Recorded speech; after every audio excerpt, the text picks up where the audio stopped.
Vas-y, invite-la du coup. Alors attends, je te réinvite. Ok.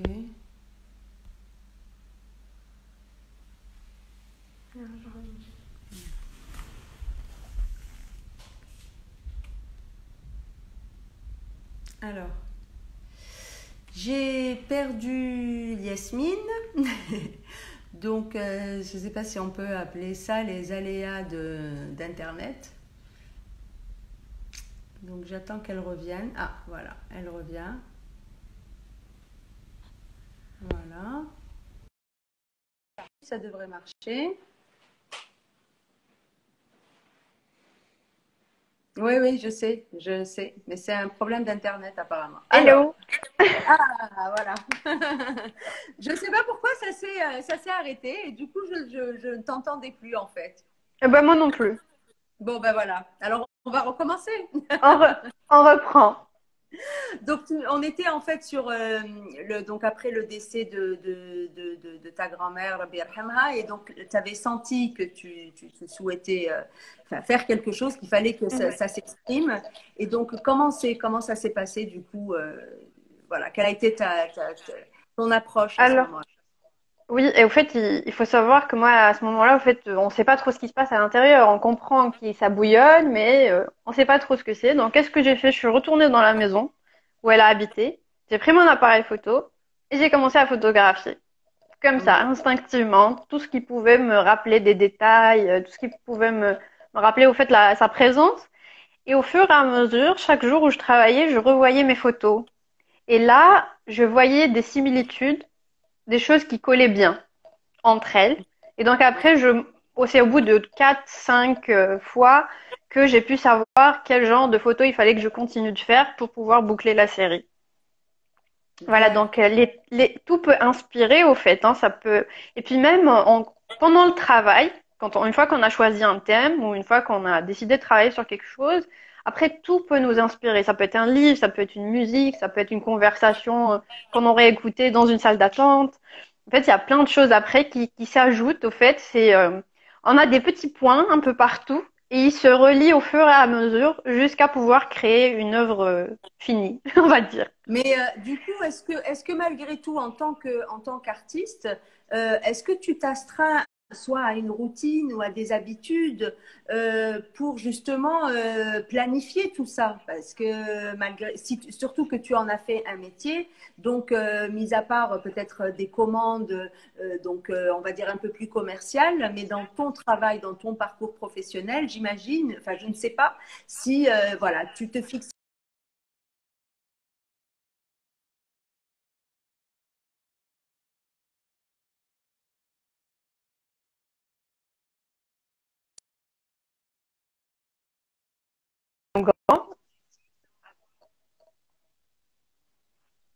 oui. Alors, ok. Bon, artiste est un bien grand mot pour moi. Je sais pas si je suis une artiste. J'assume déjà d'être photographe, c'est bien. Alors, oui, oui et non. Oui et non dans le sens où une fois que le thème est lancé, au fait, je me fixe pas d'objectif pour travailler sur un thème. C'est-à-dire, je me dis l'année prochaine, il faut que j'ai un thème. L'année d'après, il faudrait que j'ai un thème. Mais une fois que j'ai un thème, j'y travaille régulièrement. C'est assez flexible, mais au moins, on va dire 2 fois par semaine, j'ai mes lectures en rapport au thème, parce qu'il faut quand même se documenter sur la chose. Et D'accord. si je dois avoir des rencontres avec des gens, par exemple aussi, je fixe des rendez-vous à l'avance pour pouvoir les rencontrer. Je reviens, je relis mes notes, j'essaye de voir où j'en suis, je me pose de nouvelles questions, donc après je vais encore chercher des réponses, et ainsi de suite.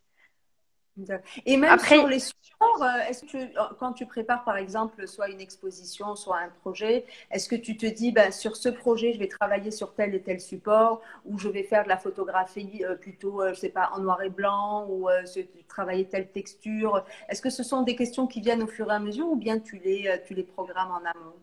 Pas nécessaire. bah, ça vient au fur et à mesure. Ça vient au D'accord. fur et à mesure. En général, je teste, je fais spontanément, je photographie comme ça vient, comme je vois les choses. Des Ouais. fois, aux premières photos, je sais déjà si je veux rester en noir et blanc ou si je veux Enfin, si je veux aller en noir et blanc ou si j'ai envie d'aller dans les couleurs. Mais il y a des fois où il faut deux, trois séances, on va dire, de photographie pour pouvoir se fixer. C'est En super. ce qui concerne le support, par contre, pour moi, c'est toujours à la fin. C'est une fois que j'ai vu mes photos, je me dis ça rendrait bien à tel format, ça rendrait plutôt mieux sur un support papier ou sur un support mat, sur un support autre, D'accord, quoi. Mm. d'accord. Alors, mettons de côté un peu cet aspect créatif, artistique, donc qui est un peu l'essence de ce que tu es. En prenant la décision d'en faire un métier, est-ce que tu as pensé à un moment que ça allait peut-être impacter sur tes revenus financiers? Est-ce que, voilà, et du coup, quel a été ton plan? Est-ce que tu as réfléchi à quand même à avoir un plan d'action parce que on ne vit pas que de Que que de- d'eau d'esthétique. et de photos, oui. Oui, oui, oui, oui, j'y ai pensé parce que c'est une question inévitable quand on est adulte, quand on est indépendant financièrement et qu'on sait que vivre de l'art dans notre pays, c'est pas du tout évident. Oui, la question se pose fatalement. Je savais pertinemment que j'allais perdre énormément puisque j'avais quand même un boulot stable. Il faut dire que j'avais un bon salaire. C'était mensuel, il y avait, je savais que j'allais perdre tout ça, que mes revenus allaient être fluctuants. Donc des fois ça allait être bon, des fois peut-être rien, des fois ça sera moyen. J'avais des économies, puis c'était une période où je pouvais me permettre de pas travailler. D'accord. Donc je me suis dit voilà, je fais attention à mes économies, je survis avec tant de temps que je pourrai, et après on verra. Alors par contre j'ai mis un peu de temps avant de j'ai quand même passé une année avant d'être sûre que je voulais bien vivre de la photo. Et donc, mais maintenant, je dois bien avouer que c'est toujours compliqué. C'est-à-dire que si c'est pas les commandes corporate, si c'est, je peux pas vivre des commandes artistiques. Pour le moment, j'en ai pas eu d'ailleurs. Voilà, c'est ça que j'allais dire. Est-ce que, c'est-à-dire comment ça se passe? Est-ce que tu te dis que tu essayes de démarcher les entreprises pour des commandes, on va dire un peu plus commerciales, d'accord, qui te permettent de vivre, et puis les expositions, tu les fais bah, parce que voilà, tu as envie de les faire, et puis ensuite tu t'occupes de trouver des lieux. Mais quand tu exposes, parce qu'il y a différents types, il peut y avoir aussi, par exemple, de participer, il y a des possibilités de participer à des résidences où on peut être rémunéré. Il y a différentes manières, peut-être, à travers son art, de gagner de l'argent, on va dire. Est-ce que ici, c'est possible ou est-ce que quand tu exposes, malgré tout, tu attends un retour sur investissement? Parce que j'imagine que ce n'est pas forcément évident d'être subventionné pour monter une exposition et ça nécessite de l'argent, c'est des dépenses. Donc, ou bien Oui. est-ce que c'est des commandes commerciales qui compensent ces dépenses-là? Est-ce que tu peux nous expliquer un peu, parce que ça, on est vraiment dans le cœur du sujet. Alors, il y a un truc, c'est que vous trouverez jamais un photographe riche. Ça, c'est connu. Attends que je réfléchisse. Ça n'existe pas. Donc, les gens qui veulent être photographes, sachez que c'est pas pour être riche. Donc oui, c'est vrai. Alors, il y a plusieurs façons de gagner de l'argent, en effet, quand on est photographe. Et Ouais, ça, on l'apprend avec le temps. Même quand on a eu une formation, même quand on a été au contact d'autres photographes, on n'apprend pas toujours facilement qu'il y a des moyens, par exemple, de demander une subvention. Il y a des fondations qui peuvent subventionner des projets. Il y a des concours, des résidences. Enfin, il y a un tas de trucs. Ça, on l'apprend bien plus tard. Moi, on d'accord. va dire, ça fait 2 ou 3 ans que je sais que ça existe. Et le jour où j'ai appris, je dis quoi? Ça veut dire que je peux avoir un projet et demander à quelqu'un de me donner de l'argent? Mais c'est génial. Et c'est de là qu'on se dégage un salaire parce qu'il faut payer son matériel. En général, il faut bouger, il faut voyager, rencontrer du monde. Quand on se déplace vers un autre pays, il nous faut parfois même un fixeur, quelqu'un qui va être là avec nous tout le temps, donc il faut bien rémunérer cette personne, se dégager son propre salaire. Mais ça, ici en Algérie, j'ai pas connaissance, à part peut-être à la Villa Abdelatif, donc à l'Arc, Donc, tu as des résidences. éventuellement. Ouais, Voilà, avec où il y la. a des résidences artistiques avec l'Arc. Je connais pas d'autres organismes qui pourraient financer des projets. D'accord. Après, on est censé avoir enfin, il y a pas de, moi je dirais, il n'y a pas de marché de la photographie en Algérie. On devrait avoir des galeries, on devrait avoir des commissaires d'exposition, on devrait avoir des maisons d'édition, à part la Chambre Claire qui est spécialisée, un des membres du collectif de son vin, qui sont très actifs d'ailleurs. Mhm. Pareil, c'est les seuls que je connais qui sont en train de cravacher pour essayer de créer quelque chose, donc pas de maison d'édition. Les festivals, il n'y en a pas beaucoup. Je veux dire des festivals où des professionnels vont aller exposer leur travail, discuter avec des... Il n'y a pas de magazine spécialisé.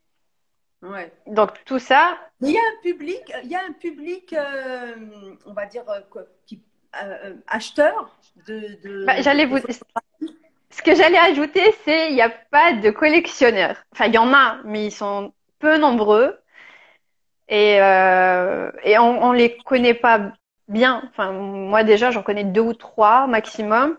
C'est Et quel donc tout profil, ça, ces collectionneurs ou de photographie, bah, juste des pour fois avoir. c'est bah, ça peut être des chefs d'entreprise, ça peut être des médecins, ça peut être, enfin, les gens en fait, les personnes qui achètent des tableaux de photographie, en général, c'est parce que soit ils ont été à une expo, ils ont trouvé quelque chose qu'ils ont adoré, donc ils demandent à l'acheter.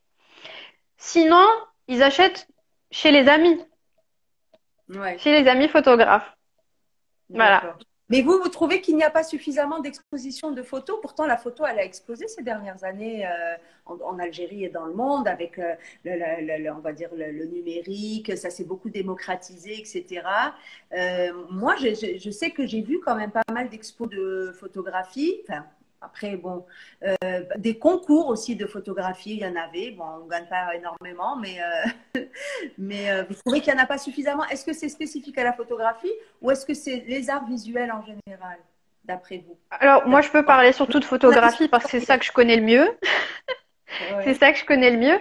En fait, il y en a pas assez. Oui, il y en a pas assez, mais surtout, bon, je risque de me faire taper sur les mains, mais il y a la qualité aussi des travaux qui sont présentés. C'est Ouais. super d'avoir des jeunes photographes, des amateurs, des professionnels, tous dans un même salon, mais il faudrait, enfin, moi, j'ai toujours mal au cœur quand je trouve des choses qui sont incohérentes dans une même exposition Hmm. où ça colle pas, où les styles sont... Enfin, des fois, on y va, on se dit, mais je suis perdue, je suis perdue, qu'est-ce qui se passe? Ouais. Et même si, par exemple, il y a, même dans le sud, hein, il y a plein de salons, il y a à Guelma, à Leroy, enfin, ils font plein de salons. Sauf que, des fois, c'est une photo par photographe. D'abord, Ah ça oui, suffit pas à d'accord. bien mettre en valeur les travaux des Ouais. participants. De Ouais. deux, on peut pas juger la qualité du travail d'une personne à travers une image. Et puis, on ne lui permet pas de s'exprimer correctement. Ouais. Il D'accord. faudrait proposer une série, au moins un projet, pour que le public puisse avoir une idée de ce qu'est le travail de tel, de tel, de tel. Et puis Ouais. aussi, autre chose, c'est il y a très peu de rencontres où on remet les choses, enfin, on remet en question notre écosystème. On va appeler ça un écosystème. C'est que quand on se rencontre entre photographes, on est censé parler de tous ces problèmes que nous rencontrons. C'est-à-dire, on n'a pas de maison d'édition, on n'a pas de financement, comment on va faire pour se faire rémunérer, comment faire parvenir la culture photographique à tout un chacun.